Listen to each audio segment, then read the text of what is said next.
우리 유튜브는 근거 있는 거를 하는 게 장점이에요. 다른 유튜브는 아무 근거 없이 하잖아요. 우리는 근거 없으면 안 해. 이게 그래야지 오래 할 수 있거든요.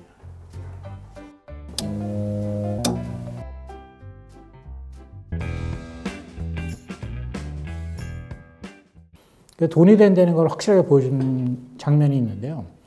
헐리우드 스타들이 옛날에 한국에 온 적이 있었어요. 50년대에도. 근데 그때는 주로 미군 기지에 있었어요. 캠프.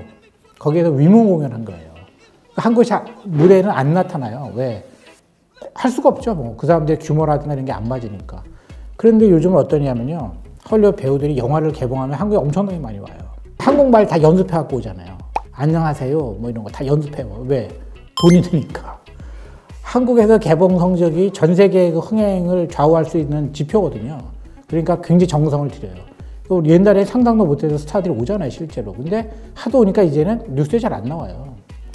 아, 왔나 보다, 어느 극장에 모였나 보다, 아, 영화 개봉하나 보다, 이 정도잖아요.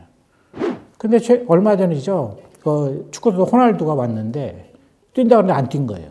난리 났잖아요. 그게 이제 한국 사람들의 자존심을 건드린 거예요. 헐리우드 스타도 와서 굽신거리는데, 아무리 네가 스타라고 해도 뛰질 않아? 몸이 아프다고? 근데 왜 안 뛰겠어요? 한국의 축구 시장은 돈이 안 된다 이거예요. 중국은 거대한 시장이잖아요. 그리고 피파도 중국을 월드컵에 출전시키기 위해 갖은 수를 다 써요.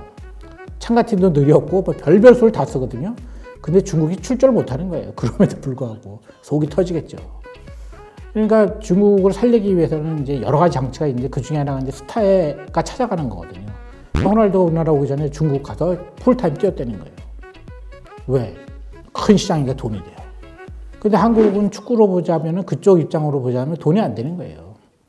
그러니까 무시한 거죠. 근데 우리는 지금 외국인들이 이렇게 출연 많이 하고 헐리우드 스타들도 자주 오는 국가인데 감히 우리한테 이렇게 된 거죠. 그러니까. 옛날 같으면 그거 상상도 못 했어요. 옛날에는요, 제가 어렸을 때 펠레가 온 적이 있었거든요. 그때 뭐 난리 났었어요. 동대문 그 축구장에서 진짜.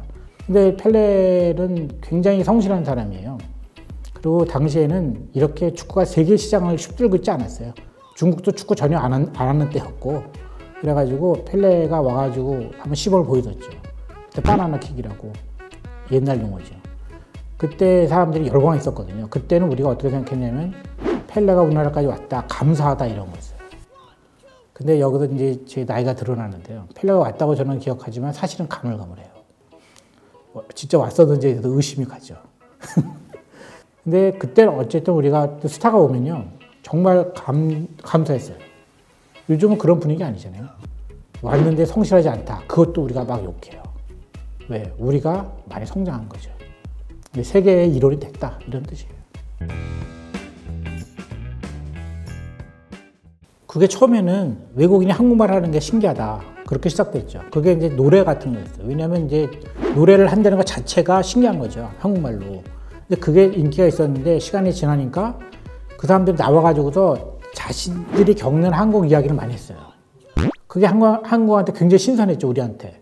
아, 외국인들은 저렇게 보는구나. 그러니까 뭐 예를 들어서 밥을 먹는데 찌개를 먹는다. 근데 다 숟가락 동시에 넣고 먹는다 이거예요. 그거를 자기네 나라에서 상상할 수 없다. 근데 다 이렇게 먹고 있더라. 근데 자기도 요즘은 먹고 있다. 이런 얘기 하는 거예요. 그럼 우리가 막 좋은 거예요, 그게. 그러니까 미사가 왜 재밌냐면요. 거기 이제 남자, 여자가 섞어 나오는데 우리 한국 문화를 보는 게 또 남자, 여자도 다른 거예요. 그러니까. 외국인도 다르지만. 그러니까 이제 거기에 관해서 우리가 우월감을 느낀 게 있어요. 아, 저 사람들이 이런 걸 신기해 하는구나. 근데 생각해보니까 신기하네. 이런 거잖아요. 근데 그 다음에는 이제 됐고, 그것도 이제 한동안 하면 이제 거리가 없잖아요. 그러니까 그거 이제 막 내리고, 그 다음에 이제 외국인이 들려주는 자기 나라 이야기. 그럴 때 자기 나라 이야기를 한 사람만 하는 게 아니라 여럿이 동시에 하면요, 경쟁을 하게 되잖아요. 그럴 때 우리가 항상 거기서 우리나라 대표도 나와요. 그 우리나라 대표가 또 일가를 해요, 거기서. 우리가 주최측이기 때문에 항상 우리가 유리하죠. 우리가 MC잖아요.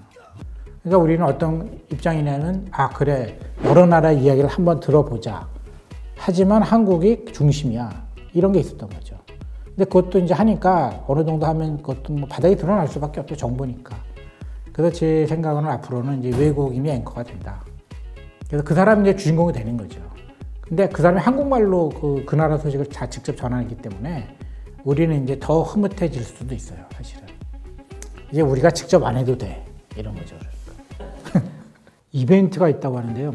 그 구독자 1000명이 뭐 되가나 봐요. 일단 댓글을 다시고요. 그 다음에 거기에 이제 뭐 좋아요만 쓰지 마시고, 뭐뭐 해줬으면 좋겠다. 난 이런 거를 듣고 싶다. 이런 내용도 같이 적어주시면 그 중에서 5분을 골라서 이제 그 내용을 반영을 해서 프로그램도 만들고 또 이제 덤으로 제가 그 책까지 드린다. 이런 이벤트죠. 많이 응모해 주세요.